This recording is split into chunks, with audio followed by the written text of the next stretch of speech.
Please tell me your name. Sir, my name is Ajaya-Mock. Okay, and tell me your roll number. Sir, my roll number is 300472. Okay. So, give me a brief introduction. Sir, my name is Ajaya-Mock. I was born in Navrangpur, town of Navrangpur district, from where I have done my high studies. After my completion of 10+2, I have joined the Indian Navy in 2004 and retired from the Navy in the initial engagement of 15 years in the year 2019. And during the tenure of my Navy, I had completed my post-graduation from Annamalai University and graduation from Andhra University, Visakhapatnam. My hobbies includes playing football and watching motivational videos. My achievements includes social achievement, blood donation camps, attended various blood donation camps at Navy. My academic achievement includes recently I have cleared UGC NET with JRF in 2020, and my professional achievement includes representing Indian Navy in the Republic Day Parade at Rajpath in the year 2009 and Professional Proficiency Award in the year 2006 and 2015 during the Navy. Currently, I am preparing for Odisha Civil Services examination and other competitive examination as well, sir. Okay. Today is your third interview, right? Yes, sir. So, we will discuss on some current affairs, Yes, sir. stress situations, Yes, sir. and managerial and leadership qualities. So, can you tell me what are the major dilemmas that a leader faces in taking decisions? Sir, whenever a leader has to take a decision, he has to note down various things about whom he is commanding, what is the situation of the team. Teamwork is the basic of the teamwork, and the coordination among the members of the team is the basic goal of a leader. A leader has to lead in front, and he has to supervise at every aspect of the situation, so that the goal should be achieved in a better way.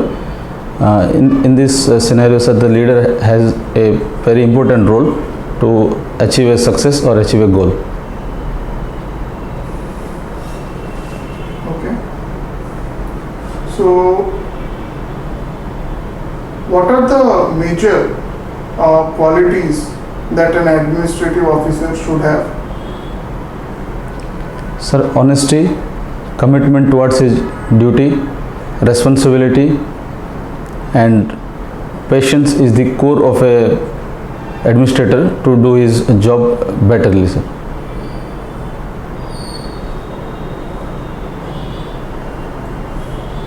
Okay. So, currently,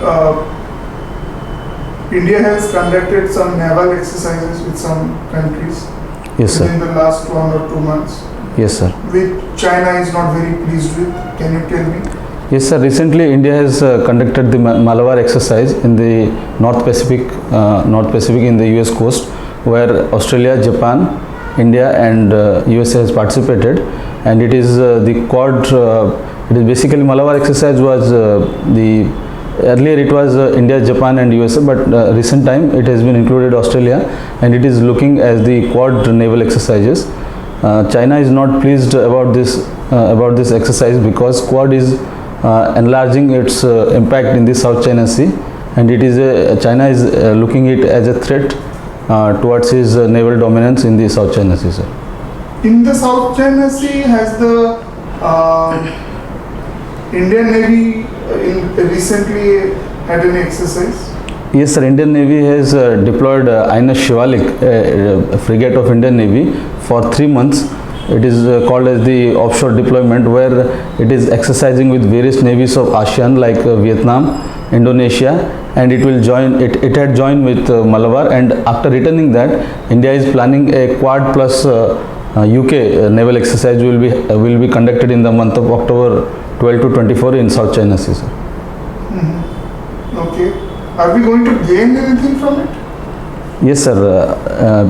Conducting these exercises, it is a strategical call to China, and it is a maritime friendship and maritime exercises develops the defense diplomacy of India is the defense diplomacy of India is presenting globally. We are emerging as the second option for ASEAN and other nations in the South China Sea to safeguard their sovereignty, and we are also conducting the maritime search and rescue and HADR operations in the South China Sea, so that these countries in future will looking India as their main defense ally against China, sir. Okay. So you are in the Indian Navy.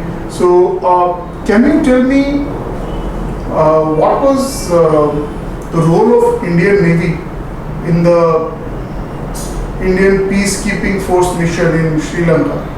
And in hindsight, if you analyze it, what were the flaws in the mission for which we suffered heavy casualties?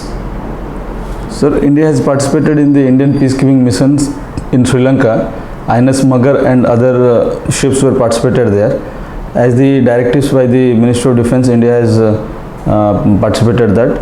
Yes, India has lost somehow in this peacekeeping mission, but it builds our maritime and defence friendship with Sri Lanka. As we know that LTT was operating in Sri Lanka that time. These LTTs are basically the Tamil peoples of India only. We had lost their faith, but in the global strategical point of view, India has gained much more in the Sri Lankan coast and having a good friendship with Sri Lanka.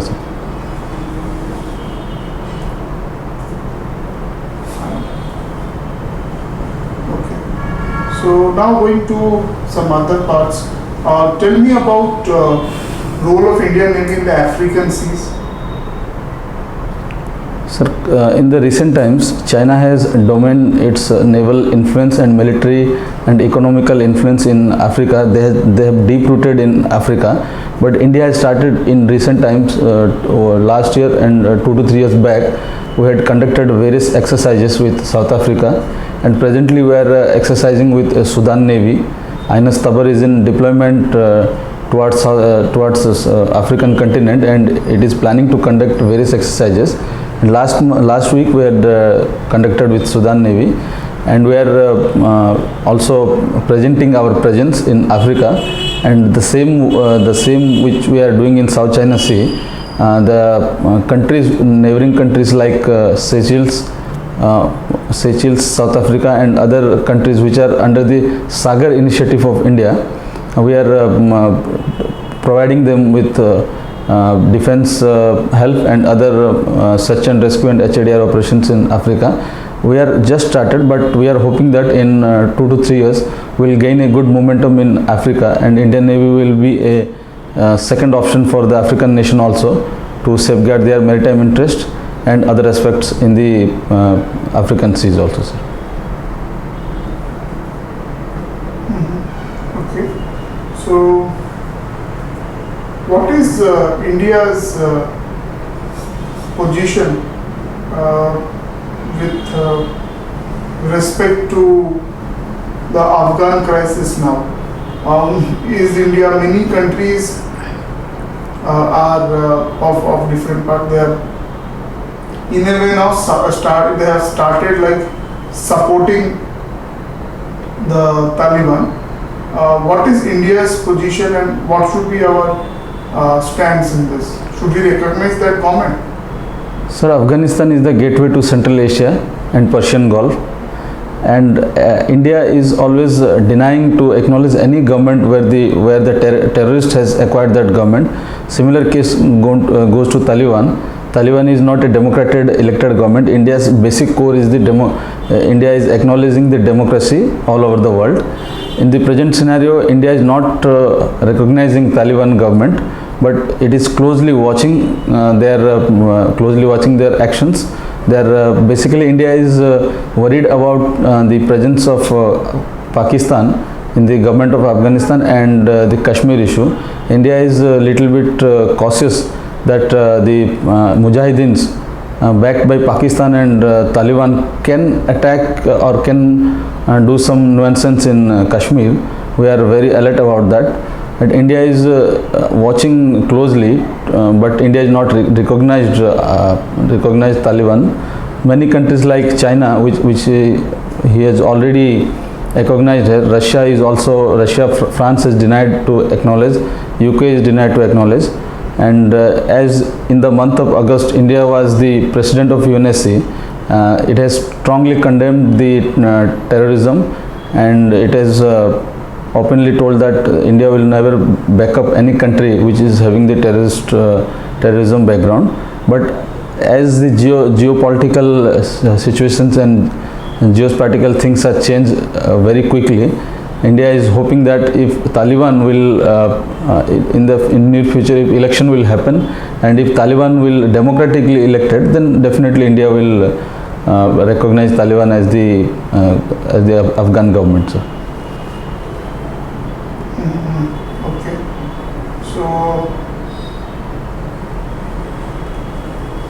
have you heard about Mission Shakti of Government of Odisha?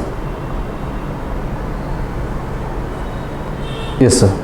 Yes, sir. So, tell me something about Mission Shakti.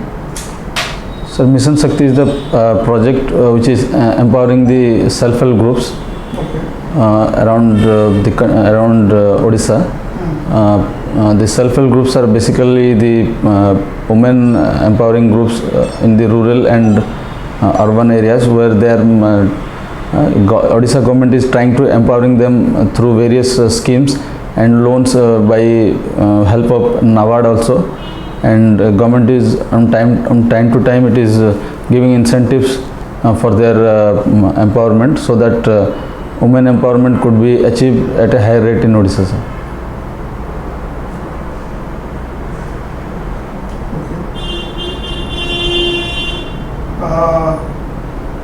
Is this successful? Has this been successful? Yes, sir. It has been successful in various rural areas. Like, sir, in Nabrangpur district during the lockdown, a Mission Shakti group in Umarkot block, they have been prepared food and distributed in the coordination with the municipality of Nabrangpur. And in various Western Odisha villages, they are making some handcrafts and other ovens, handmade ovens. These things are being they are selling it in a good price. And now recently Odisha government is planning to give some platform of e-business, e-commerce platform, that these things will be coordinated with Flipkart or some Amazon website, that their products may be also sold in the e-commerce market, sir.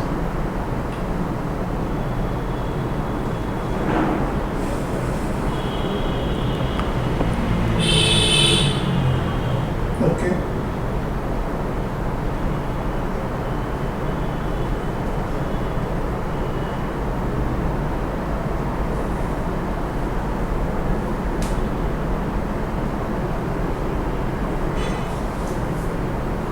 So,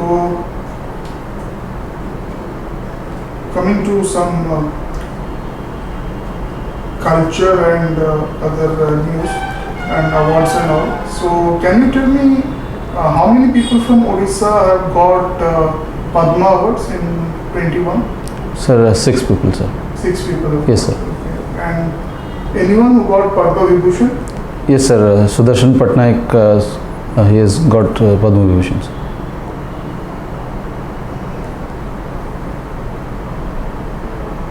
Sudarshan Patnaik? Yes, sir. He is a He is basically a sculpturist, sir. okay. Stone art, sir. And we have a famous sand artist also. Yes, sir. He is also Sudarshan Patnaik, but he has not been awarded Padma Vibhushan this year, sir.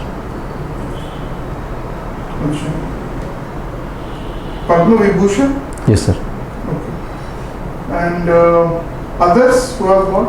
Sir, others 5 were given Padma Shri, Okay. like Purnamashi Jani, the tribal artist from Mayurbhanj. Okay. Then Rajat Kar, he is the educationalist. He has got Padma Shri. Then Dr.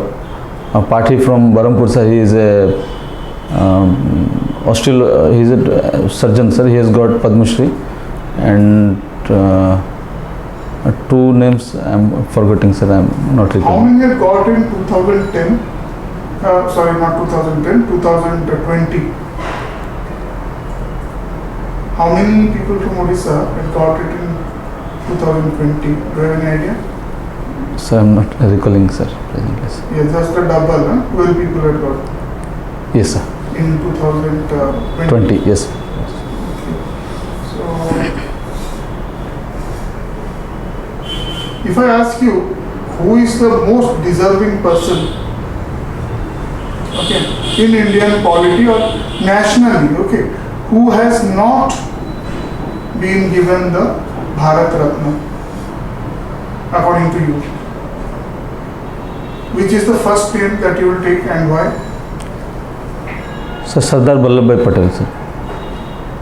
He has not been given Bharat Ratna. If we will look his contribution towards the integration of the princely states and other roles of the constitution making, he has a very important role, and he has not been awarded, sir. I think he should awarded the Bharat Ratna, sir. Okay. So,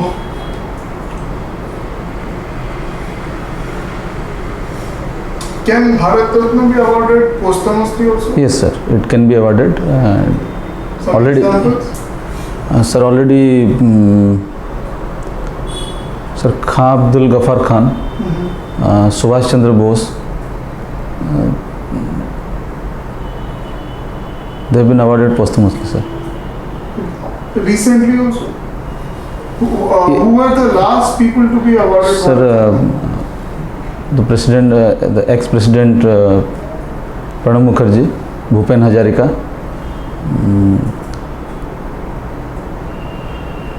and two more, sir. I'm not recalling their names, sir. Okay. Atal Bihari Vajpayee has received Bharat Ratna? Yes, sir. Okay. Shyama Prasad Mukherjee? Yes, sir. And He's got posthumously, sir. Shyam Prasad Mukherjee. Madan Mohan Malviya? Yes, sir. He also got posthumously, sir. Okay, fine. So, there is a big controversy on renaming of cities. Some governments are just renaming cities and towns and villages and areas. What is your opinion? Like, renaming of cities or towns or, administrative units, does it really make any difference in the administration, the quality of administration, etc.? If not, then why these things are more or less being supported by the people in majority? Sir, culturally it may be good to rename the cities if it is having rich heritage and cultural things which we have forgotten. These things should be taken in the limelight so that that things should be in our mind always. But in India presently, the naming of city is gaining due to the political interference and political profit. But in the administration, there is no such big changes. So the name of the cities and places should not be changed randomly, sir. Any 2-3 examples from Odisha? Cities or towns whose names have been changed?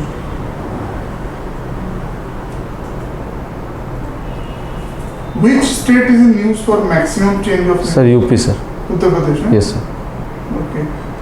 Recently in Odisha also, the BJP is demanding to change the name of Baleswar, sir. The spelling, it is somewhere we are writing it as Balaswar.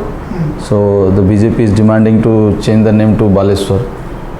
Okay, that is a different reason. That is like the name is not changing, only they anglicized it, the British Baleswar and Yes, sir. Brahmapur, so because they cannot pronounce it.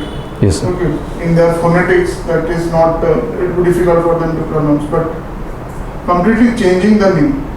Okay, so there was a controversy about Hyderabad, what some parties are proposing, what is the alternate name there or the ancient name they are proposing for Hyderabad.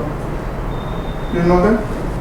Sir, it is based on the uh,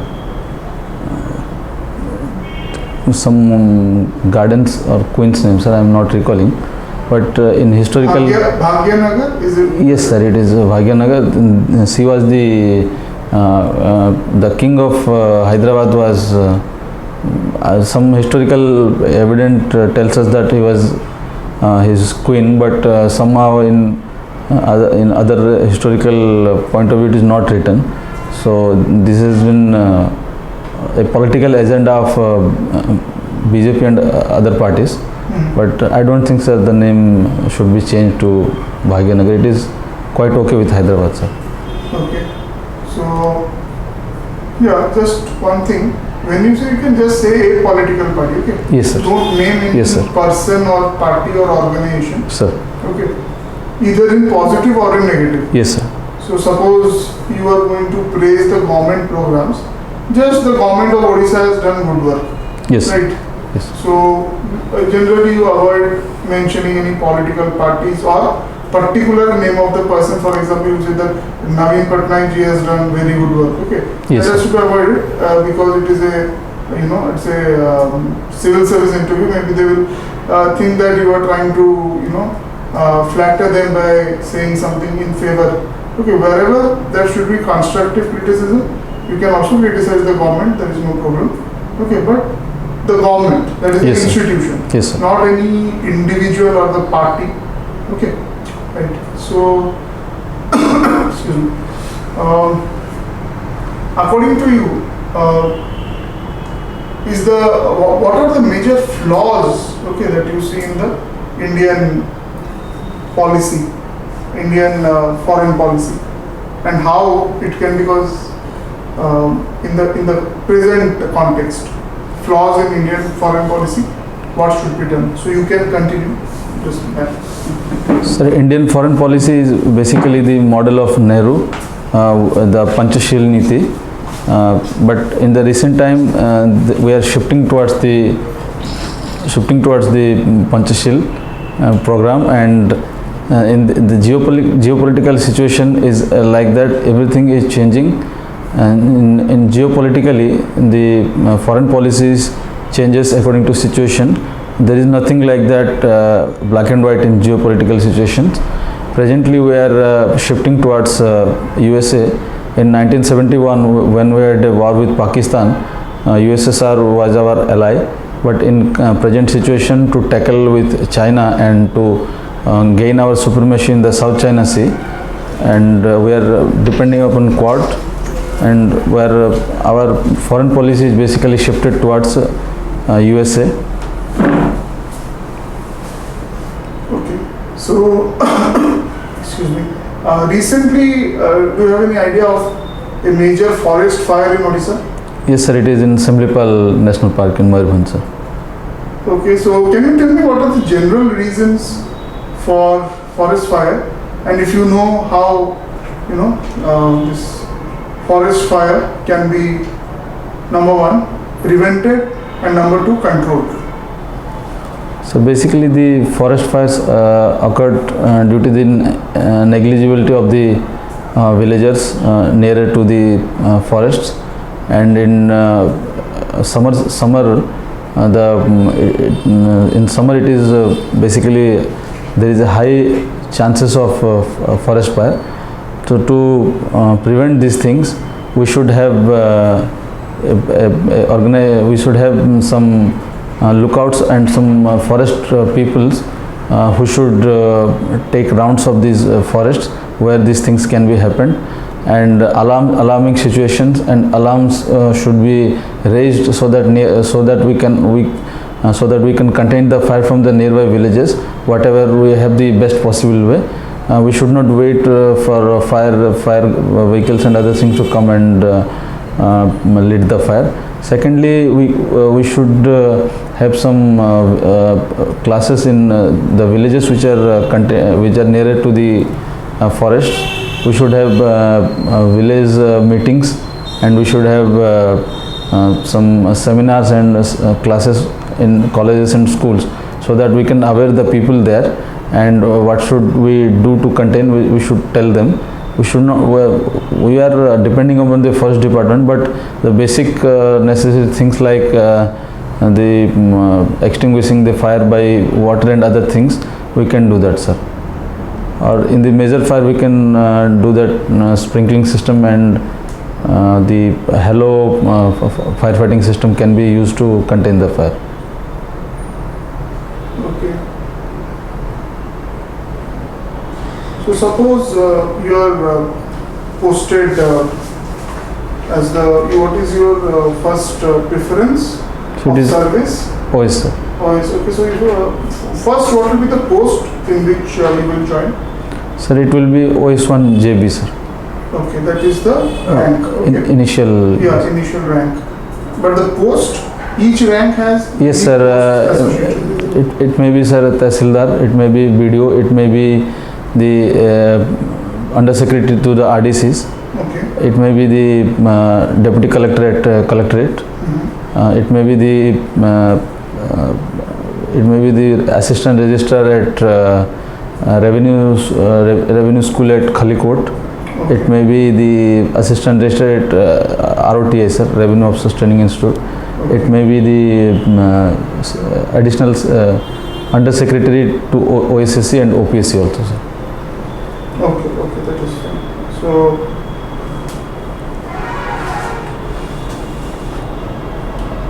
when did you when did you retire from the Indian Navy? Sir, 2019, 31st July, sir. 2019? Yes, sir. So that 2 years have passed. So what Yes, is sir. the main difference you feel between your naval life and at least 5 points you give the difference between civilian life and life and defense forces? So life and defense forces are always punctual, sir. I have looked some places, people in the civil side are not so much punctual. Second, in civil, sir, people are not hardworking as the defense personnel. Third is the, sir, physical fitness. People in civil does not do that regularly, but in defense it is a regular practice for physical fitness. Fourth is, sir, commitments towards their duties, which in the civil people are not doing. And fifth is, sir, the responsibility. Whenever the defense personnel has been given any task, their responsibility at every stage is good, but in civil the responsibility is not so much as compared to the defense personnel, sir.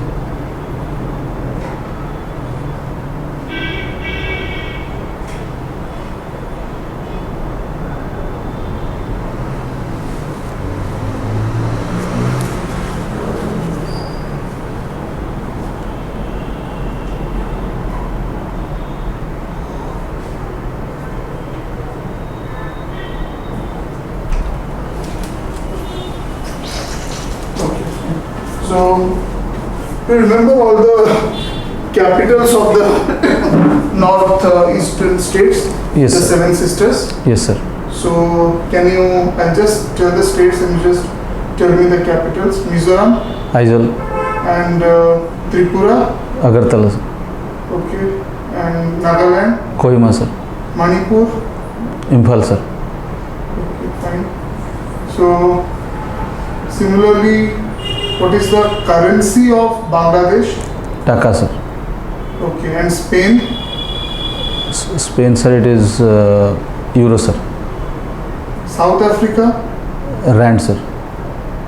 Okay. And Belgium? Sir, I'm not recalling it presently. Yeah, Belgium is basically it's a major, you can say one of the major hubs of European Union. Euro, sir. Right? Yes, yes. It would also be Euro. What is Yes. the difference between European Union and the Eurozone? Can you tell me? There are some countries Yes, sir. which are in the European Union, but they are not in the Eurozone. Sir, Eurozone is basically the region where the trade and commerce can flow without any problem. I mean, without any without any interfere of the government. In Eurozone, just like it's a free trade, it is a free trade agreement. But in European Union there are many countries, but in Eurozone they are specifically, sir. Recent time the UK has Brexit from European Union, but it is coming under the Northern Ireland is coming under Eurozone. It was a big issue in the present scenario, that it is not in the EU, but it is under Eurozone, sir. Yeah, basically Eurozone is those countries which have accepted the euro as their currency. There are some countries like UK has exited, but even when it was a part of the European Union, its currency was... Yes, sir. Switzerland also. Switzerland is also the same, sir. So they don't come under the Eurozone. Yes, sir. Okay, because they have retained their individual currencies. Yes, sir. Okay, they don't, although they accept euro, but the euro is not their only currency. Yes, sir. Okay, right. And what were the reasons for the Brexit? Mainly? Sir, mainly the trade issues, sir, and the trade deficit of UK with other countries of European Union was very much low, and other reasons, sir, I'm not recalling present now, sir. Okay, fine. So, what is the problem? Have you heard about the Irish Republican Army? Yes, sir. What is that? What is the problem actually of Northern Ireland and Scotland with that of UK? Sir, Northern Ireland is a part of UK, sir. Okay. But Ireland is not a part of UK. Okay. UK is consisting of Scotland, Wales, England, and Northern Ireland. Okay.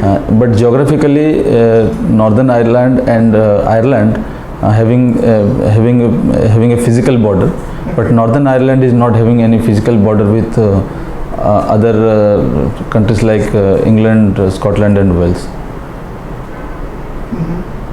So recently some trade issues are going on, sir. Ireland is a part of EU, but Northern Ireland is not a part of even European Scotland Union. wanted to break away from Britain. Yes, sir. It was in the news, but later they have denied. They agreed to stay. Okay. Why Catalan province was in news? Where is Catalan province? No, sir. I'm not aware of that. Is it in Spain? Somewhere in Spain? Okay. So, in your service career, you have traveled abroad in ships? Yes, sir. Which all countries you have traveled? Sir, Singapore, Philippines, Okay. Russia, Okay. and Brunei, Cambodia, Bangladesh, and Sri Lanka. Russia, which ports? Sir, Vladivostok, sir. Okay. One country is claiming that now that Vladivostok is their Yes, land sir. actually. Which country? China is claiming that, sir. Eastern part of Russia, Hmm. China is claiming, and recently, sir, in social network sites, Hmm. some plans of China has been leaked, where they are planning as their exponential theory, they are planning to gain that Eastern Russia in future, sir, in around 2040 and 50. Would that be possible, you think, with Russia? Sir, if the same pace China will go in the same pace, then it might be possible, sir. But but Russia is now cleverly developing their economy, as in the Cold War they had badly suffered with the economy. But in future it may happen, sir. Okay. So,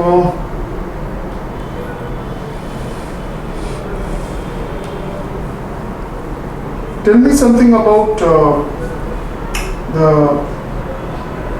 5T initiative of government of Odisha, and according to you, whether it has been successful or not. 5T is the basic core model of e-governance of Government of Odisha. 5T stands for